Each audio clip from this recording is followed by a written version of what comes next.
I also liken an artist's career to salmon swimming upstream, and if you can't get anywhere here, then you go over there and try over there, and then you cut back, and maybe you finally find a way up. I found out with enough experience that it was, I call it the 3 H's, the head, and the hand was a given. You had to be able to draw and paint. But I felt the other part is the heart, or the passion for it, to be unrelenting and never give up. Well, I was born in Brooklyn, and not the high end of Brooklyn. It was known as Gravesend at the time, and I went to high school in Coney Island. It was a fairly short walk. I showed talent at a very early age, and my father was very much an amateur artist and had a number of illustrator friends, and this was going way back. And he thought the road to riches was to become an illustrator because it was better than he was doing. Of course, the field of illustration did not fare all that well, but somehow my parents encouraged me. My mother took me to Saturday classes at the Brooklyn Museum for children, art classes, and my father supplied me with art supplies and recognized a very early talent. Well, my father's friend was an artist by the name of Dave Gross. He was the guy that was the fashion artist for Montgomery Ward. He had 2 sons, so one of the sons became a very prominent pulp artist and did a lot of paperback work, a man by the name of George Gross. And it was traditional for my father to take me to their studio on Saturday afternoon. I'd have lunch with the Grosses and my father, and they put me to work sketching. And it could be, flowers on or a still life that they set up for me, and I would do pencil sketches. So I enjoyed it, and then I got criticism, and I took the criticism very sincerely. I was not exactly academically gifted in high school, so it turned out that I became the first student ever admitted to Pratt because of his basketball ability, not because of his artistic talent. And my last year at Pratt, I was talking with one of my fellow students, and he said he was going to go to Mexico. And he was going to go down there on a bicycle. And we drove all the way from New York to Mexico City. And I bought a bike when we got to Mexico City. And we didn't exactly travel high on the hog. The peso was worth about 8 cents in those days, and our usual place of abode was usually cost about 2 pesos. And we stocked ourselves up. We brought our art supplies with us. We bought watercolor blocks, paints, palette, and brushes, and pads and things. And it was quite an experience. We set out every day to do a watercolor. And that's exactly what we did do. And we got pretty adept at doing watercolor by the end of the summer, which led to, I guess, being adept at painting in gouache. And that became my sort of standard way of working in the men's adventure days. I got out of Pratt about 50 or 51, I'm not sure. And it was when illustration really was running into terrible trouble. So that I would say out of the 70 people in the 2 illustration classes, only 2 ever became illustrators, me being one of them. And the field was just very fast disappearing. But I did have a lot of early success, and rather quickly at a terrible time. I'll never forget the first book jacket I did of a woman's head. In fact, my wife Debbie posed for it. And it was, oh God, a nominal fee, but when I saw the printed proof of it for the first time, I came home and I showed it to Debbie, and I was so excited, I can't even describe it. And I said, oh my God, and they pay me too?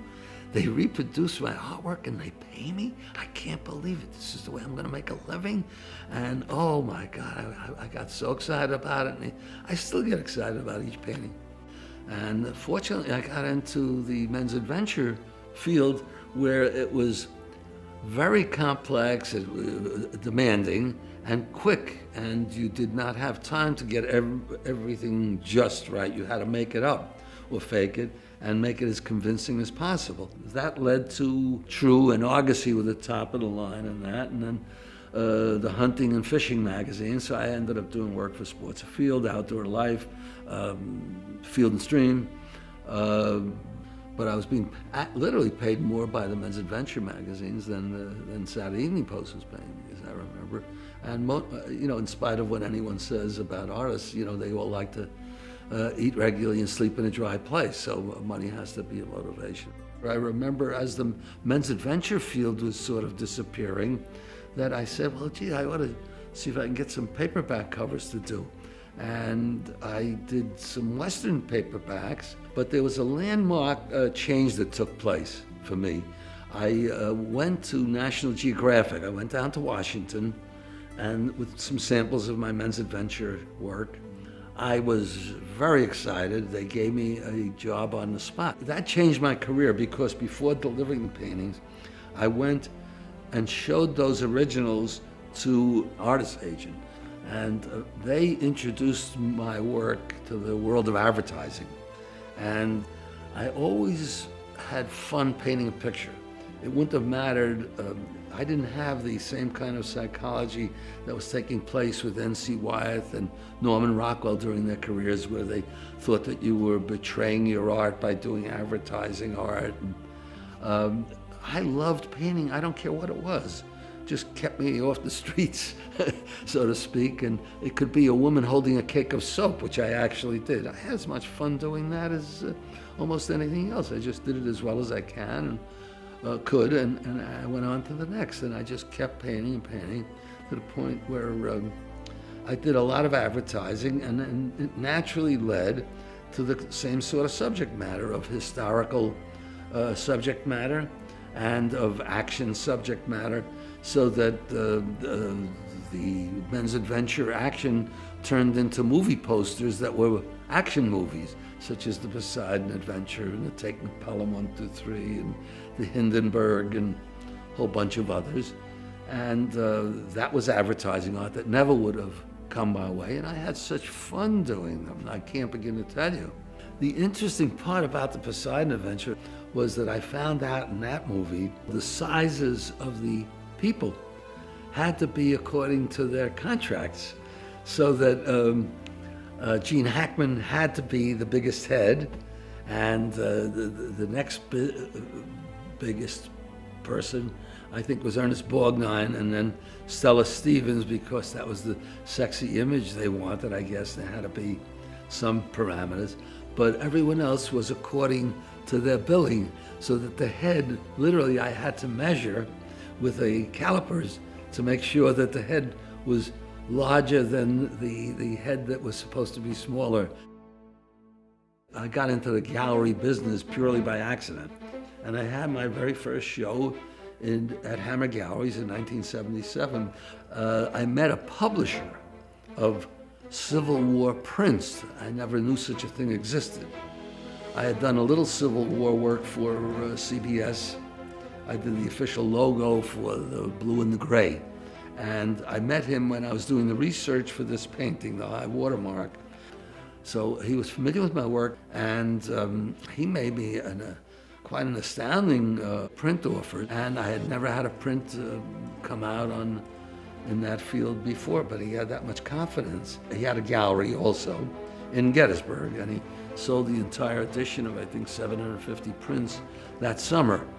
It was unveiled on July 4th, the weekend, the anniversary of the battle.